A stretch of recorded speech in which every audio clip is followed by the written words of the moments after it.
জাতীয় পার্টি কিন্তু জাতীয় পার্টি না, জাতীয় পার্টি মানেই আওয়ামী লীগ। আমরা বাংলাদেশের প্রশ্নে এক হতে চাই এই বাংলাদেশটাকে নতুন করে গড়ার ক্ষেত্রে। একই সাথে একটা বিষয় আমাদের দৃষ্টিগোচর হয়েছে, সামনে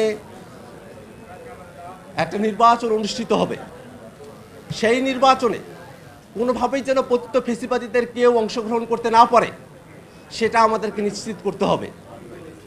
আওয়ামী লীগ সামনে নির্বাচনে অংশগ্রহণ করছে না, সে ব্যাপারে সরকারের তরফ থেকে আমাদেরকে আশ্বস্ত করা হয়েছে, আওয়ামী লীগের কার্যক্রমকে নিষিদ্ধ করা হয়েছে।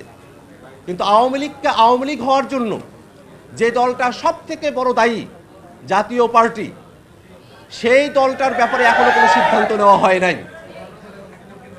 জাতীয় পার্টি কিন্তু জাতীয় পার্টি না, জাতীয় পার্টি মানেই আওয়ামী লীগ।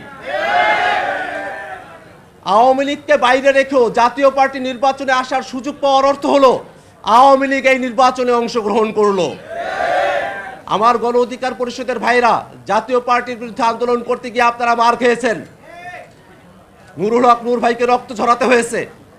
আমরা খুব স্পষ্ট করে বলি, আওয়ামী লীগের দোসর এবং আওয়ামী লীগকে ফেসিবাদী করেছে যে জাতীয় পার্টি, আওয়ামী লীগ এবং জাতীয় পার্টি আগামী নির্বাচনে অংশগ্রহণ করতে পারবে না।